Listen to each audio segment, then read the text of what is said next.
Hi friends, welcome to my channel Nisha Krishnan. ഇന്ന് നമ്മൾ സംസാരിക്കാൻ പോകുന്നത് എന്തുകൊണ്ടാണ് മറ്റുള്ളവർ നമ്മളെ കേൾക്കുന്നില്ല എന്ന് നമുക്ക് തോന്നുന്നത് എന്നതിനെ കുറിച്ചിട്ടാണ്.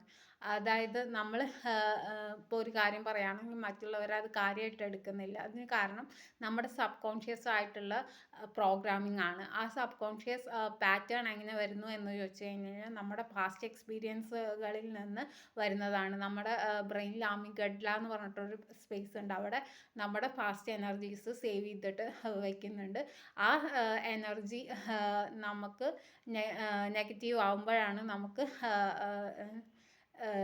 ഇങ്ങനെയുള്ള എക്സ്പീരിയൻസ് ഉണ്ടാവുന്നത്.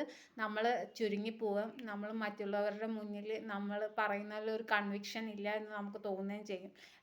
ഇതിന് ആയിട്ട് നമ്മൾ ചെയ്യേണ്ടത് എന്താണെന്ന് വെച്ച് കഴിഞ്ഞാൽ നമ്മുടെ പാറ്റേൺസിനെ ആദ്യം ഐഡൻറ്റിഫൈ ചെയ്യുക. എന്നിട്ട് നമ്മളോട് തന്നെ പോസിറ്റീവ് അഫർമേഷൻ ചെയ്തിട്ട് അത് ശരിയാക്കി എടുക്കുക. രണ്ടാമത്തെ മെത്തേഡ് എന്താണെന്ന് വെച്ച് കഴിഞ്ഞാൽ നമുക്ക് അറിയുന്ന കൺവിക്ഷനോടെ സംസാരിക്കുക. അതായത് നമുക്ക് അറിയുന്നത് നമ്മൾ കൺവിക്ഷനോടെ സംസാരിക്കുക. എല്ലാം ശരിയാവണമെന്നൊന്നുമില്ല, പക്ഷേ നമ്മളുടെ ഒരു കൺവിക്ഷൻ വെച്ചിട്ട് സംസാരിച്ചു കഴിഞ്ഞ് കഴിഞ്ഞാൽ മറ്റുള്ളവർ നമ്മളെ കൂടുതൽ വിശ്വസിക്കാൻ തുടങ്ങും.